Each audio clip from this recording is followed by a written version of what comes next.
que uses mis labios, me limpies, Padre Santo, Señor, de las contaminaciones de la carne y de las contaminaciones del Espíritu, para ser el vaso, el instrumento que tú quieres que yo sea, Padre Santo, para transmitir tu palabra.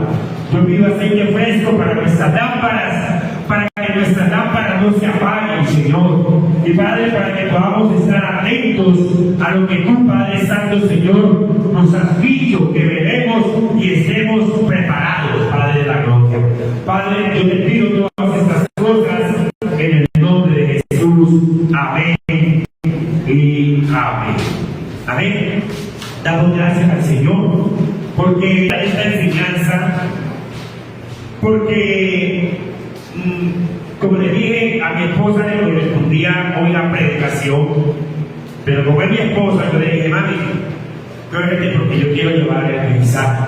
Yo soy una persona que sí lo que hago, y la persona que le digo allá, yo no conté la enseñanza casi nunca, pero quise traer esa enseñanza. ¿Por qué? Porque como pastor de la casa, debo explicar y hacer saber a la gente que Dios nos entrega para pastorear, la posición frente a los acontecimientos mundiales y especialmente al reloj que Dios ha puesto como señal para su iglesia, para que seamos nosotros como la tribu de Isaacar, entendidos en los tiempos, y podamos estar atentos a que los días, aunque son de 24 horas, no todos los días son iguales. ¿Cuántos crees? Frente a la situación que teníamos planificado toda la iglesia del Señor, teníamos planificado el viaje ¿a dónde tenemos el viaje? A Israel, la convención y los planes que se están haciendo para poder ir allá. Al estallar el sábado pasado, hace aproximadamente 8 días, al estallar el conflicto entre palestinos e israelíes, usted dirá, ¿qué tiene que ver eso con nosotros? Ya a nosotros, ya nos cambió el plan. ¿Cuántos saben eso? Ya para nosotros, ustedes se van, vamos a Israel, ¿usted va? En este momento va. Entonces, nos damos cuenta que, sí, hablé con el pastor de Panamá, y él me decía, posiblemente sí, vamos a hacerlo el viaje, porque esos conflictos, hay conflictos que duran 6 días, como una guerra, la guerra de Yom Kippur, duró 6 días. Hay conflictos que duran un mes, y hay otros que duran un poco más tiempo en Israel. Pero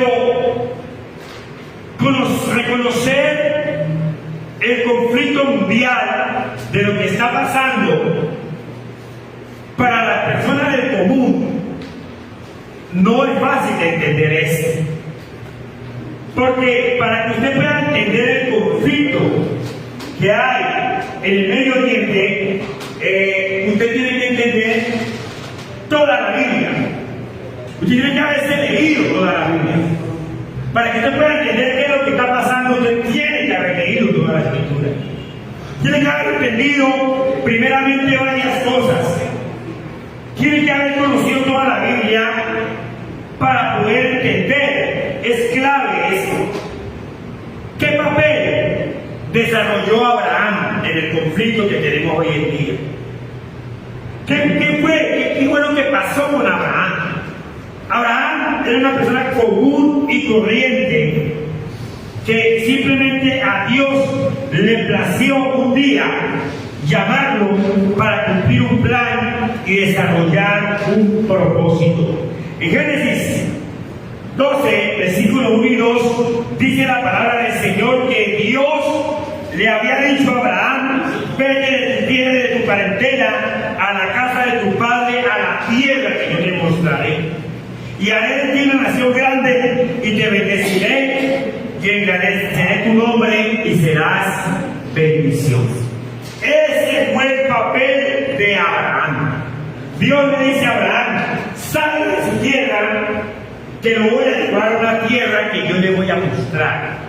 Una tierra de bendición, voy a agradecer su nombre y usted será bendición. Voy a bendecir a quienes lo bendigan y voy a maldecir a los que lo maldigan.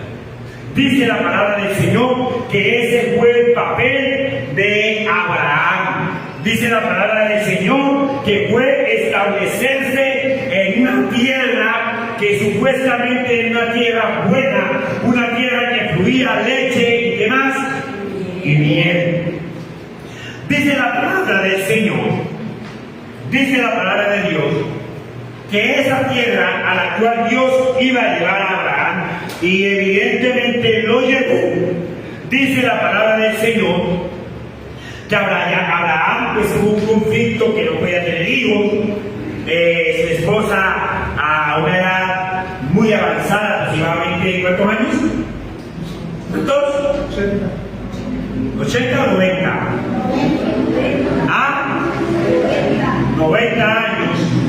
Esta mujer que no podía tener hijos, Dios le regaló un hijo. Abraham tenía 100 años y Dios lo hace padre. Pero hay un conflicto. ¿Cuál es el conflicto? Que Abraham se adelanta al propósito de Dios y evidentemente Abraham tiene otro que tiene un hijo antes, el de hijo de la promesa, y eso se formó un conflicto.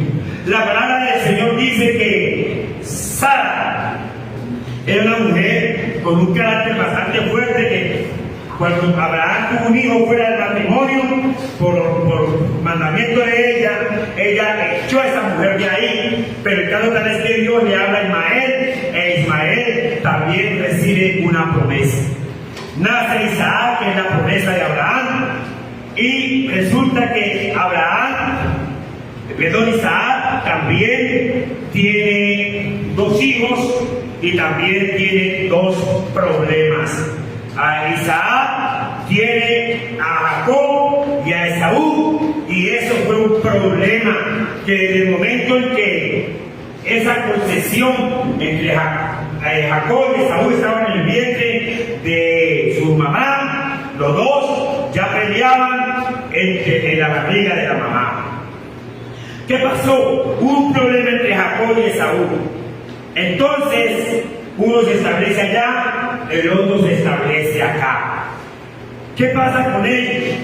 Dice la palabra del Señor que José es el último de los hijos de Jacob, y Dios empieza a desarrollar un plan con José. Y José es el menor, y José es vendido a la tierra de Egipto. Dice la palabra del Señor en Génesis 39, versículo 1, a ese muchacho lo llevan, ¿a dónde lo llevan? A Egipto como esclavo, porque sus hermanos lo iban a matar, pero sacaron en conclusión que era mejor venderlo, porque da más plata vivo que muerto. ¿Qué pasó? Dice que entonces José es el que se encarga de sacar al pueblo, de llevarlo de la tierra prometida, porque hay una escasez, y llevarlo a una tierra donde está el alimento. ¿Cuál es el alimento? El trigo. Y en ese momento ellos son el trigo únicamente por el papel de José, que había hecho unos graneros, que había acumulado todo. Entonces preservó la vida de todo el pueblo de Israel que estaba ya en la tierra prometida. Tiene que salir ¿a dónde? A la tierra de Egipto. De Egipto ellos no se pueden ir, porque los egipcios los toman como esclavos. Y resulta que mano de obra barata, entonces Faraón dice, ese pueblo no se va. Ya se ha constituido toda una nación, y es una nación de esclavos. Entonces, el amor de ellos en Éxodo 3, versículo 9, dice la palabra del Señor, Dios llama a un hombre para que también desarrolle un papel muy, pero muy importante. Ese papel es el papel de Moisés. Moisés es el encargado de sacar el pueblo que está en Egipto como esclavo y llevarlo de nuevo ¿a dónde? A la tierra prometida. En Éxodo 3, versículo 9, usted lo puede leer, que la palabra del Señor dice que Dios escuchó el clamor del pueblo, descendió, se le apareció el Señor a Moisés, y Moisés con señales milagrosas, el Señor permite que Dios, a través del endurecimiento de Faraón, Dios permite que el pueblo vea milagros, vea cómo Dios tiene que actuar para endurecer el corazón de Faraón y poder sacar a ese pueblo a la tierra prometida. Entonces, Moisés comete un error. ¿Y cuál es el error? Que cuando Dios le dice que le hable a la roca, él tiene una rabia tremenda y golpea la roca, y eso ocasiona que Moisés no entre aquí a la tierra prometida. Ojo con la ira, ¿no? En la ira del hombre no obra la justicia de Dios. Entonces, dice la palabra del Señor que Moisés muere, y entonces empieza un hombre entre nación, y es el papel de Josué. En el capítulo 1, en el versículo 1 y 2, dice el apellido de Josué: eres el encargado de entrar ese pueblo a la tierra que prometida. Él es el encargado, y evidentemente Josué, que es un estratega militar, él sí introduce el pueblo a la tierra prometida. En lo que yo le acabo de decir, en aproximadamente 5 minutos, usted ya se ha leído los primeros 5 libros de la Biblia, se los he explicado más o menos a grosso modo, si es que usted no conoce la historia. ¿Qué pasa ya? En el segundo punto, es que ya viene de que cuando entran a la tierra prometida, llegan a la tierra prometida, Dios le dice a Josué que la tierra que ellos van a conquistar no es una tierra que está deshabitada, sino que es una tierra que está aquí habitada, que hay que pelear y que hay que conquistarla, y que tienen que echar afuera el cananeo, el fereceo y todos los feos, los tienen que echar de la tierra prometida. Entonces, dice la palabra del Señor que evidentemente, como la tierra y su plenitud son de Dios, Dios se la da evidentemente al pueblo de Israel, porque de Dios es la tierra. Mire, yo le quiero decir algo. La gente que lee la historia, esta historia de que el pueblo de Israel tiene que entrar a poseer esa tierra, la gente que lee esta historia sin conocer a Dios, dice ellos son unos arbitrarios. Una de las personas que dice que el pueblo de Israel son unos arbitrarios, ¿quién es? Nuestro presidente que tenemos hoy en día. En Venezuela, Hugo Chávez maldijo a Israel porque leyeron la historia sin tener en cuenta a quién. A Dios. Porque supuestamente esa tierra que ya estaba habitada pertenecía a sus habitantes. Pero resulta que Dios, el dueño, ¿quién es el dueño de la tierra? Dios. Dios es el que le dijo: esa es la tierra que yo escogí para el pueblo de quién, de Israel. Y a ellos les tocaba pelear. Es más, el pueblo que cuando iban de camino no le dio permiso para que pasaran, Dios maldijo ese pueblo. ¿Cuántos saben eso? ¿Por qué? Porque en la soberanía de Dios, hermano, preguntemos un día al Señor: ¿por qué escogiste al pueblo de Israel? Yo no lo sé. La Biblia dice que Dios dijo, además, la palabra de Dios da la respuesta. Dice: no porque sean el más grande de los pueblos, sino por ser el más pequeño de los pueblos. Y porque tuve misericordia de usted. Entonces, yo quiero que usted entienda que entonces el pueblo empieza a entrar en unos conflictos, guerras, hermanos en Cristo. Y entonces, ¿qué pasa? Dice la palabra del Señor.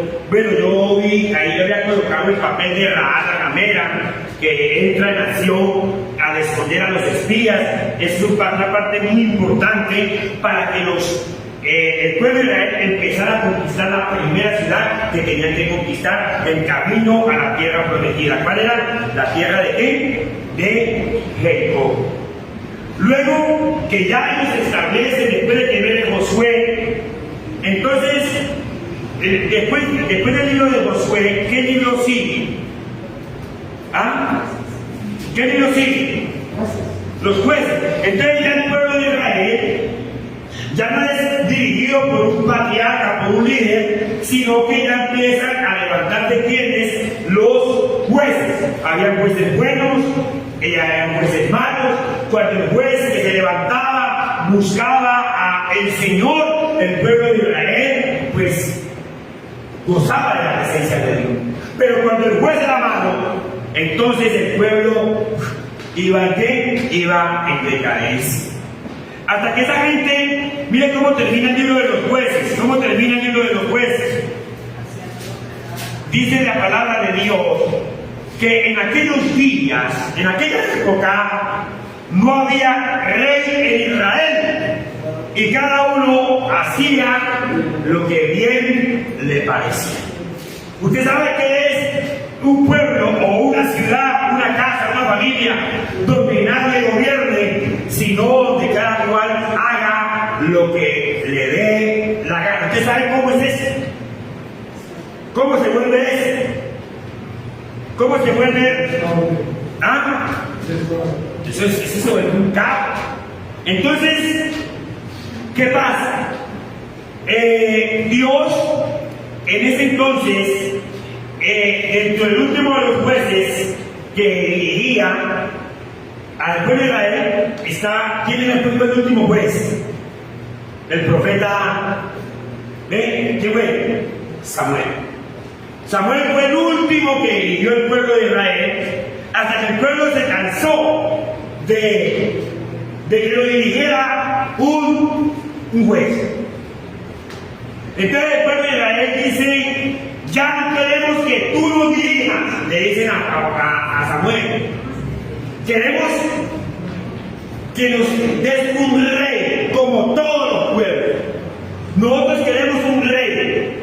Queremos que, mira, ahí están los gobiernos, los imperios, y ellos tienen su rey. Nosotros también queremos un rey. ¿Sí? Entonces, ¿qué pasa?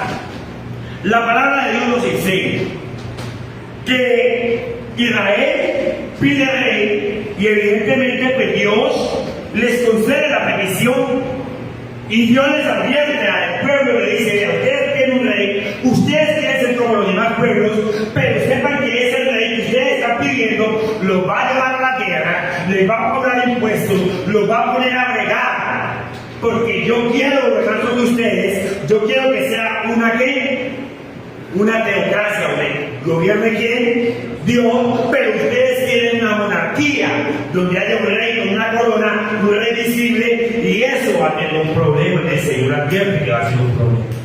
Samuel llora toda la noche y dice que lo desecharon a él, y Dios se le tiene que aparecer, y Dios le dice: no te han desechado a ti, sino a mí. Por eso, hermanos de Cristo, la Biblia nos enseña y nos relata pues cuál es el verdadero conflicto de ese pueblo. Piden rey y Dios le levanta un rey. ¿Quién fue el primer rey de Israel? Saúl, nada que ver, desobedece. Saúl no es una persona que espera en Dios, porque una de las cosas más tremendas, el grave pecado de Saúl, ¿cuál fue? Saúl no pecó tan duro como David. ¿Sí o no? Que David mandó a matar, David cometió adulterio. Saúl no hizo nada de eso, sí. No. Y más, sin embargo, Dios contó con la aprobación de David y no con la de Saúl. ¿Sabes por qué? Porque cuando a Saúl le dijeron: espérese 7 días hasta que llegue Samuel para ofrecer el sacrificio a Dios, él esperó 7 días, pero no esperó 6 días, y no esperó el 7º día completo. Cuando el pueblo se desesperó, el pueblo lo presionó e hizo lo que el pueblo quería que hiciera. Le ofreció un sacrificio que no le correspondía. Entonces Dios dice: echó a ese hombre, y entonces Dios levanta otro rey. ¿Quién fue el segundo rey de Israel? David. Dios levanta a David. Y cuando Dios levanta a David, David tiene una característica, que es que David es un ¿qué? Un adorador. David se la pasaba ¿con qué? ¿Con un qué? Con un arpa. Y David tenía una característica, que David tenía la unción del Señor. David era una persona que cuando tocaba, cada cuerda que él tocaba, y era un hombre conforme al corazón de Dios, que ese hombre cuando tocaba el arpa, los demonios se aquietaban. El ambiente cambiaba. Por eso la adoración, nunca ha habido un grupo de alabanza a través de toda la historia de la humanidad como el grupo de alabanza que tenía David. Es más, la Biblia dice que el solo grupo de alabanza de David tenía 1200 trompeteros. ¿Ustedes saben que son 1200 personas tocando trompetas? Solamente los trompeteros. Ese tipo era, yo no me imagino cómo era la alabanza que David tenía. Estaba tal vez en el estado de la adoración.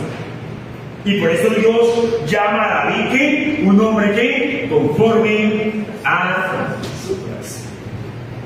¿Qué pasa? La Biblia sigue. David entiende que la presencia de Dios es vital, y lo que predicó la niña que predicó hace 8 días, David establece su reino en Jerusalén. Él sabe que la presencia de Dios está representada en el arca del pacto, y el arca del pacto estaba en Silo, y entonces David se propone traer el arca ¿a dónde? A Jerusalén. Y desde que David empezó a trasladar el arca a Jerusalén, empezó esa ciudad ¿a qué? A tener. Es más, en la zona llevada del arca, como dijo la niña que predicó hace 8 días, hubo problema. De que si no se hacían las cosas bien hechas, hasta que la Biblia después sí la tiene que llevar a la manera como Dios dijo que tenía que llevarse el arca. El pueblo de Israel llega un momento en que el arca se descuida. Entonces Dios había hablado a través de profetas. Aquí aparecen los profetas como Ezequiel, Isaías, Jeremías. Ellos en ese descuido, ellos empiezan a profetizar que Israel va a ser llevada cautiva, que Israel va a ser llevado cautivo, que lo van a coger los otros pueblos y lo van a llevar. Entonces, claro, en la ciudad de Jerusalén llega un momento en que sí, que fue llevada cautiva por el rey que Nabucodonosor, y acabó con todo eso. Los muros los quemaron. Ahí es donde aparece Esdras y Nehemías a reconstruir ese muro. Luego ya dice la palabra del Señor que ya vienen las demás advertencias. Ya Esdras empieza a leer la ley. Pero cuando ya se levanta el profeta Isaías es el que tiene una visión mucho mayor, ya no solamente del pueblo, sino que Isaías ve al Mesías. En una visión, en Isaías capítulo 53, él tiene la visión de ver a Jesús. Isaías ve al Señor. En visión, Dios le revela al profeta Isaías en el capítulo número 53 que Dios va a levantarles. E Isaías ve al Mesías allá. Lo ve glorioso, lo ve sufriendo y lo ve levantado, pero el profeta Isaías no ve la iglesia. Él no ve la iglesia. Él ve a Cristo, pero a la iglesia no la ve. Entonces, en Isaías capítulo 53, Isaías tiene la visión. Leámoslo, por favor. En Isaías 53, versículos del 5 al 8, Isaías tiene la visión de ver al Señor. Él dice, mas él herido fue por nuestras rebeliones, morido por nuestros pecados, el castigo de nuestra paz fue sobre él, y por sus llagas fuimos nosotros curados. Todos nosotros nos desearíamos como ovejas, cada cual se apartó por su camino, mas Jehová cargó en él el pecado de todos nosotros. Angustiado él, afligido, no abrió su boca, y como cordero fue llevado al matadero, y como oveja delante de sus trasquiladores, enmudeció y no abrió su boca. Por cárcel y por juicio fue quitado, y su veneración quién lo aguantará, porque fue cortado de la tierra de los vivientes, y por la rebelión de mi pueblo fue herido. Isaías tiene la visión de quién es el Señor. Entonces, yo contándole la historia de la Biblia, nos damos cuenta que ya Isaías tiene la visión y la Biblia continúa, la Biblia sigue hacia adelante. Dios levanta profetas menores, profetas mayores. Entonces, Dios levanta hasta que llega el profeta Malaquías y Malaquías termina diciendo que al final de los tiempos Dios va a hacer volver el corazón de los padres hacia los hijos y el de los hijos hacia los padres, antes de que Él venga y hiera la tierra con maldición. Y ahí termina el Antiguo Testamento. ¿Sí? ¿Estamos claros hasta ahí? Con ese versículo creo que termina el Antiguo Testamento, los 4. ¿Sí? Ahí dice: estoy por enviarles al profeta Elías antes que llegue el día del Señor, día grande y terrible. Él hará que los padres se reconcilien con los hijos y los hijos con los padres, y así no vendré a ir a la tierra con destrucción total. Con ese versículo termina el Antiguo Testamento. Pasan 400 años, vuelvo y le explico. En esta hoja blanca, les la voy a mostrar. En esta hoja blanca y entre esta hoja hay 400 años en que Dios no envía palabra por nadie, a nadie. 400 años de silencio ahí. Y luego ya aparece un hombre llamado, ¿quién aparece? Juan el Bautista, que empieza a decir que viene alguien que se llama Jesucristo, el cual él no es digno ni siquiera de desatar la correa de su zapato. Entonces, ¿qué dice la palabra del Señor? Que en ese momento, cuando ya se anuncia que viene Cristo, es el nacimiento de la iglesia. Nace la iglesia cristiana. ¿Cuándo nace la iglesia cristiana? La iglesia cristiana nace no cuando viene el Señor, sino que la iglesia viene cuando cuando el Señor es muerto, crucificado, y llama, aquí llama a unos discípulos. Él empieza su ministerio antes de morir, llama a unos discípulos y le dice que lo sigan. Ya ese grupito de 12 ya era la iglesia de Jesús. Pero, ¿qué pasa? Con el llamamiento del Señor, en Mateo 4, versículos números 16 y 17, dice la palabra del Señor. Mateo 4, dice la palabra del Señor, que desde entonces comenzó Jesús a predicar y a decir: arrepentidos, porque el reino de los cielos se ha acercado. Ahí nace la iglesia cristiana. Y viene con el llamamiento de los discípulos. Dice la palabra del Señor que Jesús le dice a los discípulos: vengan en pos de mí y yo los voy a hacer ¿qué? Pescadores de hombres. Nace la iglesia. Lo más que a mí me impacta es que el Señor, antes de irse al cielo, el Señor le dice a los discípulos, ya no era un número de 12, sino que eran más de 500 personas a las que apareció el Señor después de ser resucitado. Y esas 500 personas que vieron al Señor resucitado, Dios le da una orden en el libro de los Hechos. Él le da una orden a esos 500 personas y les dice algo que tiene que ver con el conflicto que estamos viviendo. El Señor les dice, en el libro de los Hechos, por favor, Él les dice en el capítulo 1, le dice a un grupo de personas que no se vayan de Jerusalén. ¿Sí? Jesús les dice que no se vayan de Jerusalén porque es necesario que sean investidos de un poder de lo alto.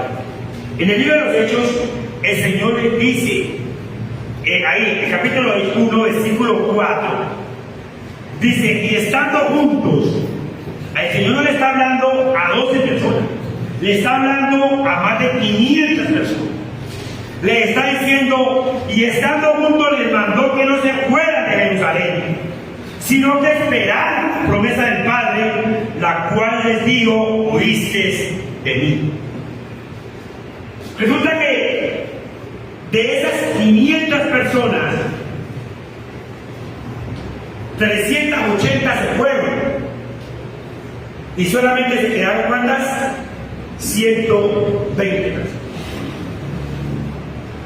Y sobre esas 120 personas descendió el Espíritu ¿qué? E inmediatamente después de que nace el Espíritu Santo, la palabra del Señor dice que esta gente recibe poder para ser testigos del Señor. Entonces, ahí es donde entra a jugar el conflicto. Ellos reciben poder y entonces empieza el conflicto con la gente que habitaba ahí, porque Jerusalén es una ciudad, los que han ido allá hay las 3 grandes religiones mundiales, tienen su capital allá. Allá están los musulmanes, los católicos, tienen allá un templo, la Iglesia de la Misericordia, y están los judíos. Tienen su templo, y nosotros los cristianos, muchísima representación en el pueblo de Israel. ¿Qué pasa? La pelea es por Israel, por Jerusalén. Entonces, al entrar en ese conflicto, la palabra del Señor nos hace un énfasis, es que el pueblo de Israel, cuando vieron a Jesús crucificado, ellos dijeron que ese tipo no podía ser el libertador de Israel. Y por eso cuando leemos el Evangelio según San Juan, la Biblia dice, a los suyos vino, pero los suyos ¿qué? No. Pero a los que creen en su nombre, le dio potestad de ser hechos hijos de Dios. Estos son engendrados no por voluntad de carne, ni por voluntad de varón, sino de Dios. Entonces, ¿qué pasa? Resulta que usted dirá, pero ¿cómo el pueblo de Israel, Dios habiendo batallado tanto por ellos, que lo han querido exterminar, que han querido hacer todo lo que han querido hacer con ese pueblo, todavía se mantenga en pie y vean con sus propios ojos las maravillas de Dios? Ese pueblo no crea en Dios, no crea en ese Dios. Ellos vieron cómo abrirse que el mar, ¿usted quiere que usted se le olvide un milagro de ese? Ellos vieron cómo de la piedra golpearla y sacar ¿qué? Salir agua. Ellos vieron caer maná del cielo. Y ellos vieron a Jesús hacer milagros y no creyeron. Usted dirá, ¿qué tiene que ver eso conmigo? ¿Qué tiene que ver ese conflicto conmigo? Resulta que así como Dios, cuando Moisés fue a sacar al pueblo de Israel, la palabra del Señor relata que Dios fue el que endureció el corazón de Faraón. ¿Quién fue el que endureció el corazón de Faraón? Dios. Asimismo, Dios ha endurecido el corazón del pueblo del pueblo judío, para que no crean en él. ¿Y por qué lo hizo Dios? Usted me dirá, pero ¿por qué lo hizo el Señor de esa manera? ¿Por qué ese pueblo es tan incrédulo con Cristo? Entonces, la respuesta está en Romanos, capítulo 9, versículos 30 al 33. En el libro de Romanos dice la palabra del Señor, del 30 al 33, dice el Señor: ¿qué pues diremos? Que los gentiles que no iban, en la versión internacional, ¿qué concluiremos pues?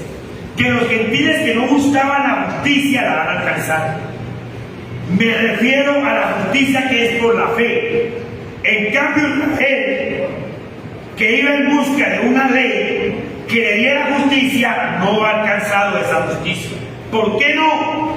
Porque no buscaron mediante la fe, sino mediante las obras, como si fuera posible alcanzarla así. Por eso tropezaron con la piedra de tropiezo, como está escrito: miren que pongo en Sión una piedra de tropiezo, una roca que hace caer, pero el que confíe en él no será avergonzado. ¿Por qué Dios, en su sabiduría, permitió que ese pueblo, habiendo visto tanto la mano de Dios, como Dios los preserva, como Dios los guarda, como ese pueblo no ha perdido la identidad, como ese pueblo sigue hablando el mismo idioma desde que Dios lo llamó? Ese pueblo no ha perdido absolutamente nada. ¿Por qué pasa? Porque el Señor dice que Dios mismo que fue el que los endureció a él. ¿Y por qué no los endureció a él? ¿Por qué? Para que el pueblo de Israel sea el reloj del Señor. Por eso, hermanos en Cristo, yo escuché, ya empezaron las profecías a hablar. Ya alguien dijo que el 90% de las profecías se habían cumplido y que se terminaban en el 2024. Ya la gente empezó a hablar. Ya la gente empezó a decir: este conflicto, ojo, este conflicto puede marcar el final del siglo. Este conflicto puede marcar el final. Es más, en Mateo 24, desde en la época en que Jesús estaba sentado en el monte de los olivos, los discípulos le preguntaron: Señor, ¿y qué señal habrá de tu venida y del fin del siglo? O sea, es una pregunta que ellos se hacían, porque Jesús estaba hablando de que el templo no le quedaría piedra sobre piedra hasta que todo sea destruido, algo que era imposible para esa época. Entonces los discípulos se les ocurrió hacer esa pregunta. Jesús dijo, la respuesta de él fue: que nadie los haya. Que aprendieran, que miraran, que cuando viéramos allá. Pero ¿sabe algo? El Señor dijo que la higuera aprender. Que aprendiéramos de la higuera. ¿Quién es la higuera? Israel. O sea que lo que pase allá tiene que ver con usted. ¿Cuántos creen eso? Lo que pase allá tiene que ver con usted. Por eso es bueno que usted, ahorita que está el conflicto, usted ya coloque en su celular o coloque en su, allá en su computador, noticias de Israel hoy. ¿Qué ha pasado? Ya mataron a 10 de Hamas. Sí. ¿Dónde mataron a 10? A uno de los 10. ¿Qué pasa? Usted ya empieza a mirar ¿Por qué ese pueblo que está atacando de Hamás, atacando a Israel? ¿Cuántos cohetes dispararon? Más de 5.000 cohetes al tiempo. Entonces, para disparar 5.000 cohetes, porque debe haber un patrocinio muy grande de alguien que tenga mucho dinero para atacar a quién, para atacar a quién. Hay que mirar quién lo está patrocinando. Entonces, al mirar quiénes están patrocinando a todos los pueblos que se levantan contra Israel, porque es Israel, desde el año 1948, cuando fue constituido Estado, llevaban horas en que le nombrara la Organización de las Naciones Unidas, le nombró Estado independiente a Israel. Ya lo que tú mandaste, ¿no? Ya a la hora, 3 países que lo rodeaban les habían declarado que la guerra. Porque el Señor le había dicho a Moisés que Israel tendría guerra con Amalek de generación en generación. Ese pueblo siempre tendrá guerra. ¿Por qué siempre tendrá guerra? Porque Dios en su designio dijo así. Es el pueblo de Dios y siempre estará en guerra. Y podemos decir que es la guerra entre el bien y el mal. Es la guerra entre Dios y Satanás. Es la guerra, hermano, en que el mal quiere triunfar. Dios pelea, hermano, y por eso siempre habrá ese conflicto. El reloj de Israel es el reloj del mundo. La pregunta es, ¿cuándo será el fin? El Señor contestó, por mi nombre es que se va a pelear. ¿Cuántos hagan eso? Mateo 24:9. El Señor dijo, por mi nombre, el nombre del Señor será el problema. Porque no hay otro nombre dado a los hombres en el cual podemos ser salvos. Israel es la nación del Señor. Destruyendo Israel se destruyen una cantidad de cosas, hermanos, en Cristo. Por eso ese pueblo tiene conflicto. Mire, dice la palabra de Dios que la maldad va a propagarse tanto que se apagará la fe. Las alianzas de las naciones contra los países para atacar a Israel será la señal del fin del siglo.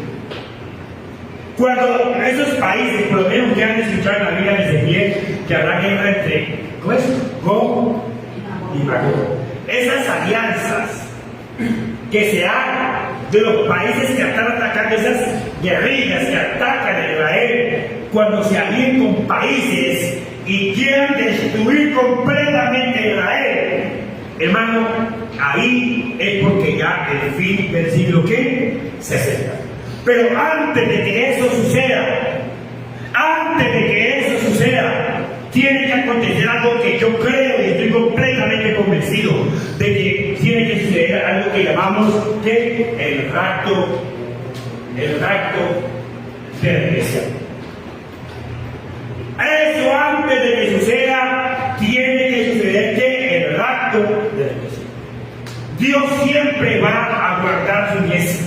Imagínense, usted dirá, ¿es la iglesia más importante para Dios que el pueblo de Israel? Ya que saben.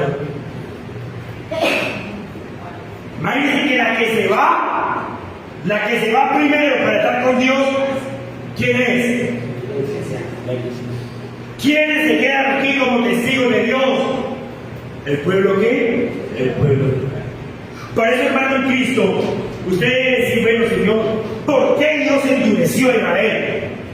El pueblo de Pablo preguntándose eso, ¿por qué no creemos? Porque Pablo era uno de ellos que no creía en el Señor y perseguía a los cristianos.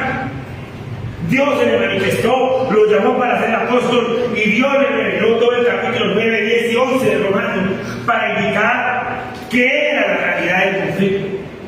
Le digo, mira, es que Israel es el niño. Israel es el olivo cultivado. O sea, nosotros los gentiles somos personas que no merecíamos nada. El pueblo de Israel era el escogido por Dios. Nosotros nada que ver con él. La Biblia dice que Dios hizo como un injerto, abrió el árbol, ¿sí? Abrió el árbol y nos metió ahí. Para que disfrutáramos de quién, de las raíces de quién, de Elohim, que es el pueblo que, el pueblo de Israel. ¿Sabe qué es lo que más me impacta? Que la Biblia dice que nosotros no somos un olivo cultivado, somos un olivo silvestre. Y que si alguien que sepa de cultivos, sabe que si alguien, para que un injerto pegue en un árbol, tiene que ser de su misma ¿qué? De su misma especie. O no lo pega. Y la Biblia dice que nosotros somos olivo ¿qué? Silvestre, cultivado en un olivo totalmente que nada que ver. Para que veamos ahí. Que Dios abrió ese pueblo y los metió ahí. Nos metió allí. Entonces, ¿qué pasa, hermanos de Cristo? La iglesia es la que le ha creído al Señor. Isaías preguntó: ¿quién ha creído a nuestro anuncio? Y la iglesia, la gentil, nosotros, los que no preguntamos por Dios, Él se nos manifestó. Porque yo soy uno de los que yo por Dios no preguntaba. Y Él se me manifestó. ¿Qué dice la palabra del Señor? Que Dios nos ha dicho en el libro de Primera Tesalonicenses, capítulo 4, versículos 16 y 17, el Señor dice en su palabra que Él va a guardar a la iglesia. Que Él va a guardar a la iglesia, dice la palabra de Dios. Primera Tesalonicenses 4, 16 y 17. Él dice: porque el Señor mismo, con voz de mando, con voz de arcángel y con trompeta de Dios, descenderá del cielo, y los muertos en Cristo resucitarán primero. Luego nosotros los que vivimos, los que hayamos quedado, seremos arrebatados juntamente con ellos en las nubes para recibir al Señor en el aire, y así estaremos para siempre con el Señor. Eso le va a pasar a la iglesia. El conflicto que pasa en Israel, usted dirá: ¿por qué siguen endurecidos? Porque mientras ellos no acepten la bondad de Dios, no acepten al Señor Jesucristo, acá en esta parte se está abriendo más espacio para que más y más personas lleguen a ser cristianas. Eso lo dice el libro de Romanos. Mientras ellos permanezcan endurecidos, porque la Biblia dice que hasta que no entre la plenitud de los gentiles, Israel no va a quedar ¿qué? Completamente libre de ese endurecimiento. Un día ellos, y Dios les va a quitar ese endurecimiento. Pero ¿hasta cuándo Dios los va a tener duros? Hasta que todo, yo no sé cuánto es el número de la plenitud de los gentiles. Pero mientras Israel se mantenga en esa posición de no aceptar al Señor Jesucristo, Dios está abriendo ¿qué? Más y más puertas. ¿Para qué? Para que más gente venga ¿qué? Al conocimiento del Señor. Hasta que entre la plenitud de los gentiles, dice la palabra del Señor en el libro de Romanos.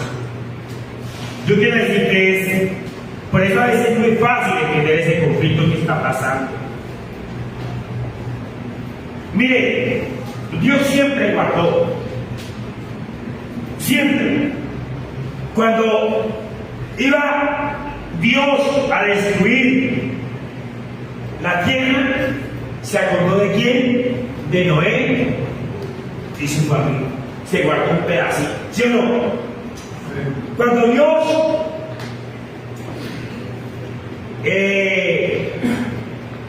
se guardó un pedacito. Cuando iba a destruir a Sodoma y a Gomorra, sacó también unas personas. ¿Se acuerdan? Cuando ya viene que va a destruir ya esta humanidad, como leímos en el profeta Malaquías, antes de que yo hiera y destruya la tierra con maldición, Dios va a hacer algo, dice la palabra de Dios. ¿Va a guardar a quién? Va a guardar a la iglesia. Dios va a guardar a la iglesia. Créalo, hermano en Cristo. ¿Qué más dice? Dios guarda. Ahora, ¿cuándo será el regreso del Señor? Porque una cosa es el rapto y otra cosa es el regreso. Antes de que el Señor venga, primero tenemos que habernos ¿qué? Habernos. ¿Cuántos creen eso?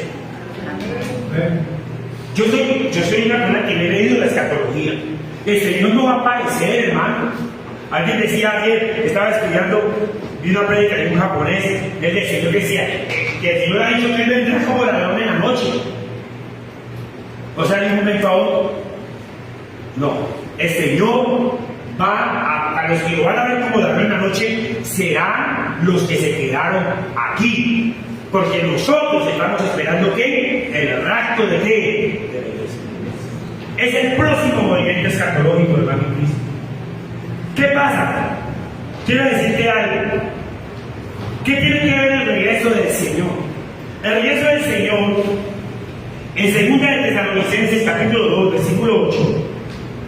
¿Sí? ¿Cuándo va a ser?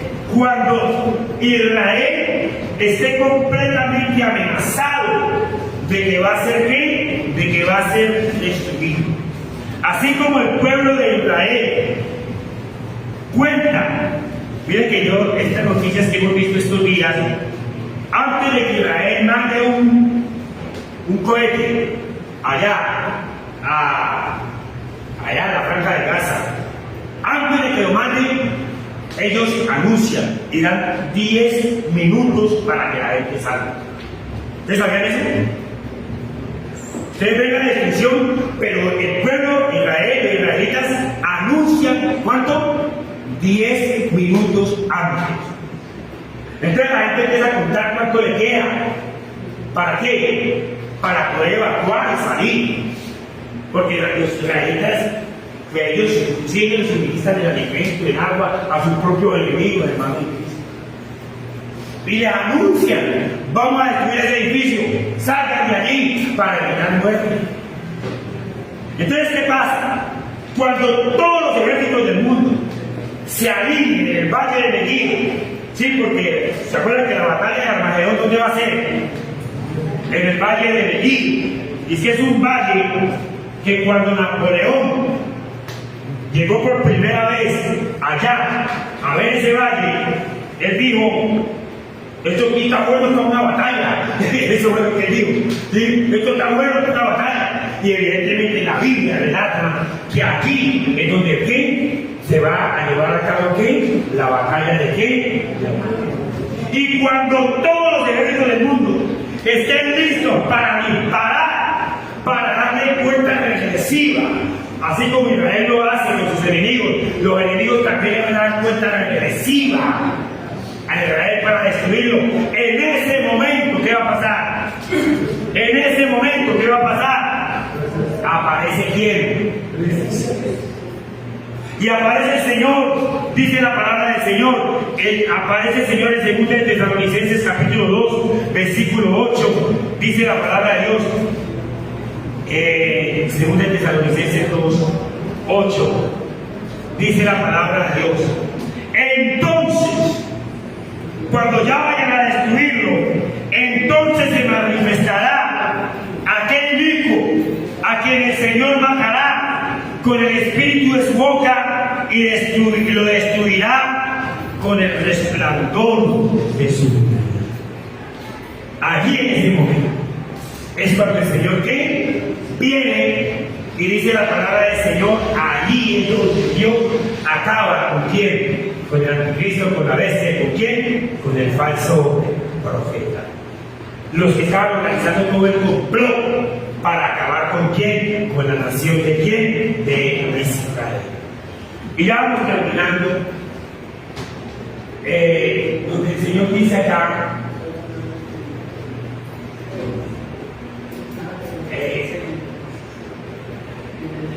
Dice acá que ¿por qué deben de orar por Israel? Las razones por las que tienen que estar por Israel. O sea, muchos de nosotros, yo lo hago, y todo cristiano tiene que orar por Israel. ¿Por qué? Porque Israel es el proveedor de todo. La Biblia dice en el Salmo 122, versículo 6. ¿Qué dice el Salmo 122, versículo 6?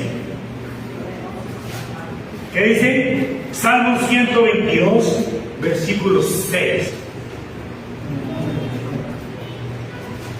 Mira lo que dice el Señor.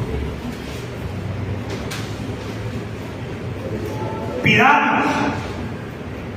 Acá, en la versión internacional dice: pidamos por la paz de Jerusalén, que vivan en paz los que te aman, que haya paz entre tus murallas, seguridad en tus fortalezas. Y ahora por mis hermanos y amigos te digo, deseo que tengan paz por la casa del Señor, nuestro Dios, procuraré tu bienestar. La razón por la que tenemos que estar orando, porque hermanos en Cristo, mientras ellos más en paz estén, más posibilidades hay de que el Señor retarde un poquito su venida, para que nadie se pierda.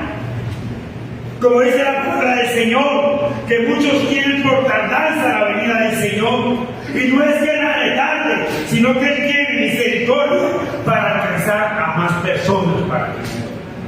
Y mientras más esa gente esté en paz, más posibilidades tenemos de que la iglesia predique el Evangelio, de que más personas sean alcanzadas para Cristo, de que más personas, hermanos, el Señor se glorifique. Por eso es una razón para que usted tiene que orar, para que ese conflicto acá se termine. Pastor Isaías dijo que durará un mes, confiamos que dure menos, para que más personas queden.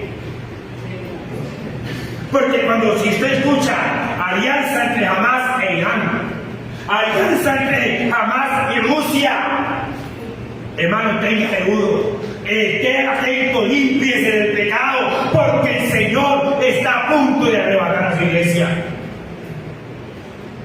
Tenga seguro con esas alianzas, porque Israel es el reloj del mundo. Lo que pasa ya tiene que ver con usted. Por eso el Señor nos manda a pedir por la paz de Jerusalén. Por eso el fin de los conflictos da más tiempo a la iglesia. Porque Jerusalén usted tiene que orar. ¿Sabe qué significa Jerusalén? Ciudad de paz, ciudad pacífica, así como yendo a Cajamundí, hay una ciudad que se llama así, ¿no? Ciudad pacífica. Y ahora por todo los Jerusalén, a una organización que hicieron por ahí por yendo a Cajamundí. Mire, Jerusalén significa pacífico. Y allá para nunca ha habido, hermano. Por eso hay que estar orando, porque allá siempre hay conflicto. Siempre hay conflicto, siempre, hermanos de Cristo, siempre. Por eso hay que estar orando, porque a medida que menos conflicto haya, más oportunidad hay para la iglesia gentil, para que se complete el número de gentil. Y porque Dios dijo: bendeciré a quienes, a los que me bendigan, y maldeciré a los que me maldigan. Por eso, hermanos en Cristo, la Biblia lo dice, hermano, Romanos 11, 17 y 18.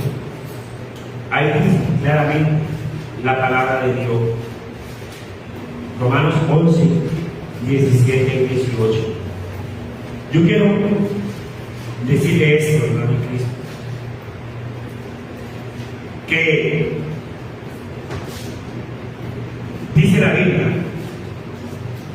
pues si alguna de las ramas fueron desgajadas, y tú, siendo olivo silvestre, has sido injertado en lugar de ellas, y has sido hecho partícipe de la raíz de la rica savia del olivo, no te jactes contra las ramas, y si te jactas, sabes que no te sustentas tú a la raíz, sino la raíz a ti.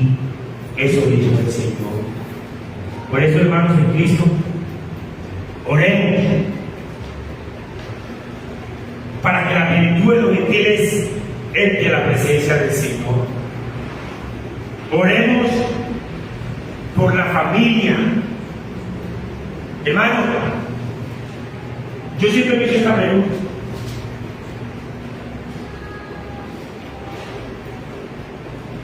La Biblia me dice que nosotros en el cielo, el Señor dice que jugará toda lágrima de nosotros.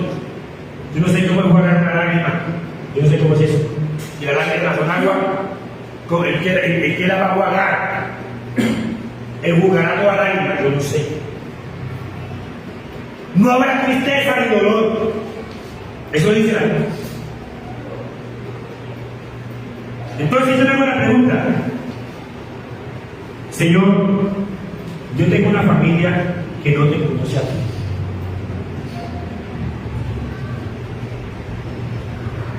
Sería muy triste para mí que yo llegara al cielo y mi familia no llegara. Yo no sé cómo lo va a hacer Dios. Pero la Biblia me dice a mí, cree en el Señor Jesucristo y serás salvo tú y tu casa. Yo no sé.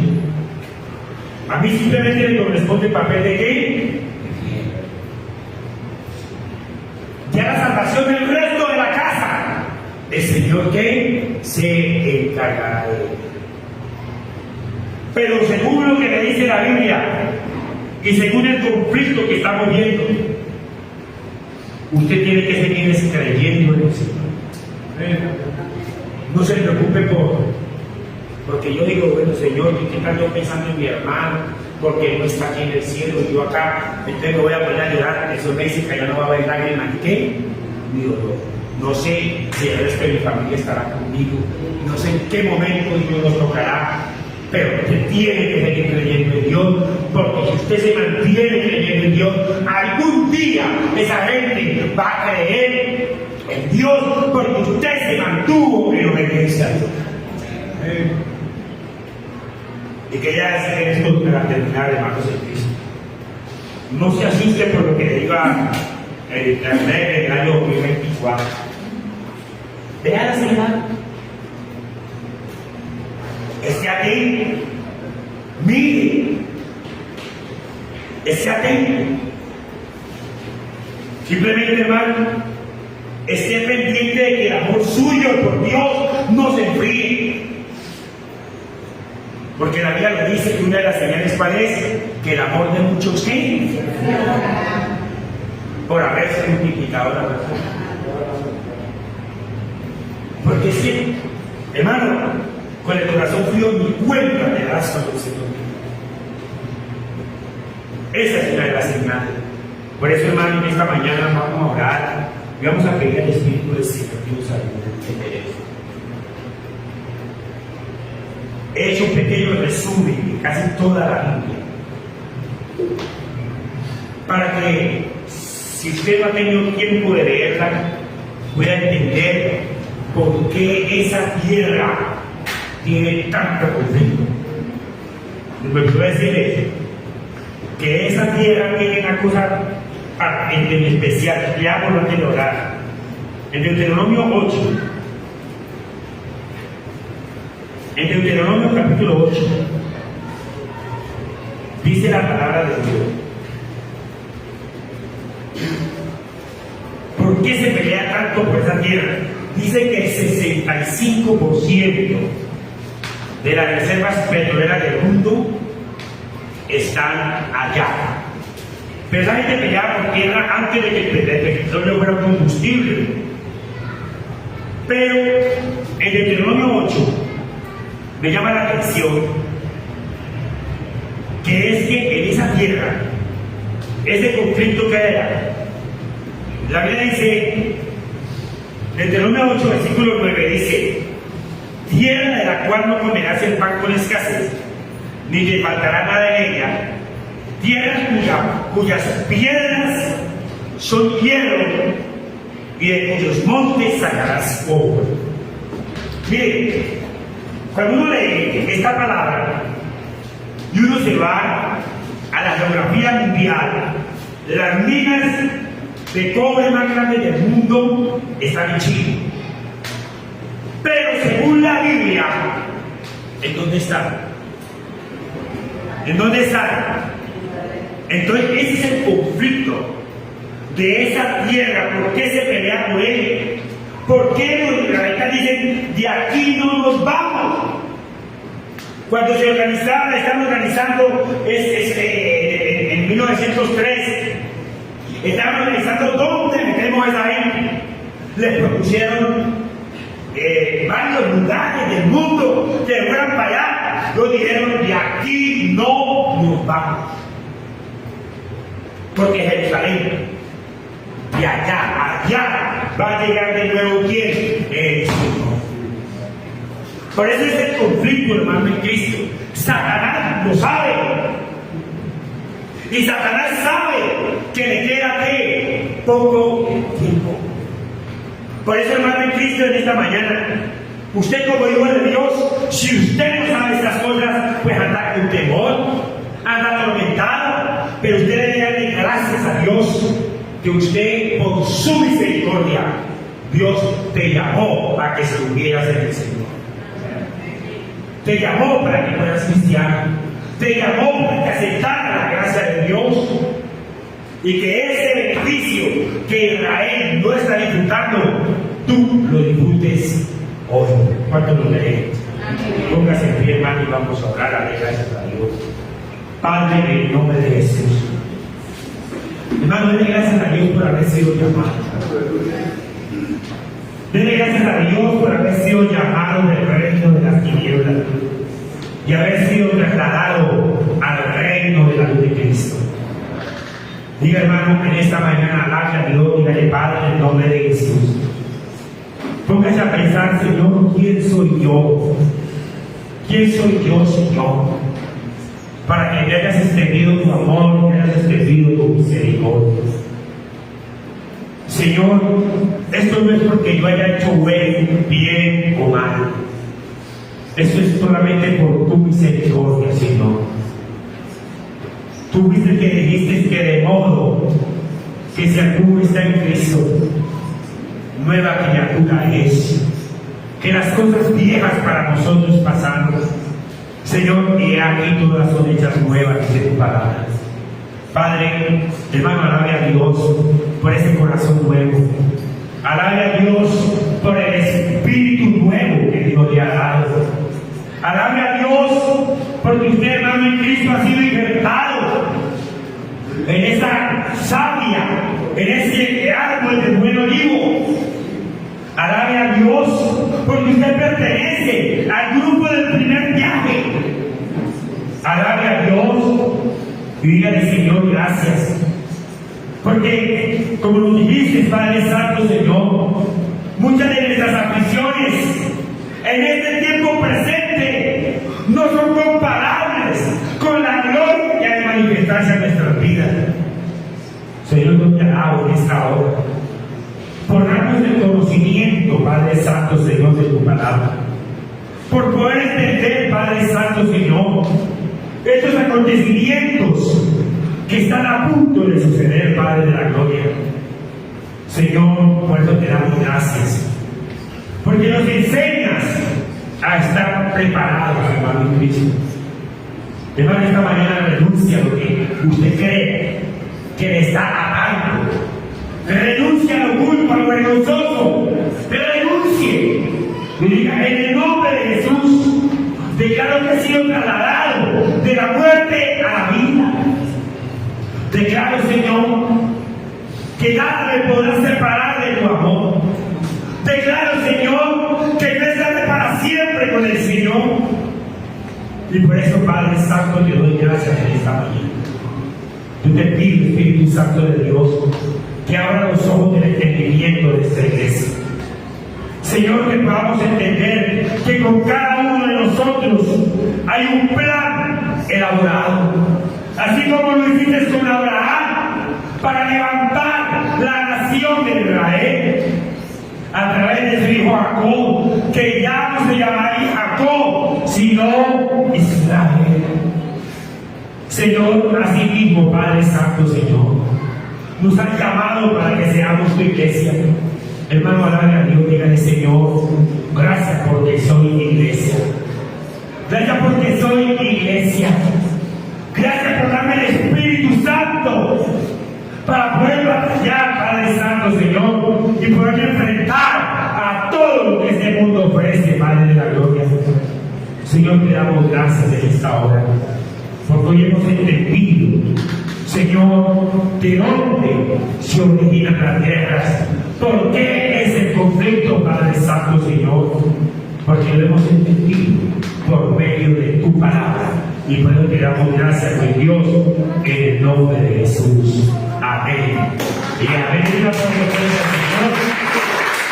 Si me quedó un lado, en Cristo, si la enseñanza me quedó un lado, entonces honre y glorifique el nombre de Jesús.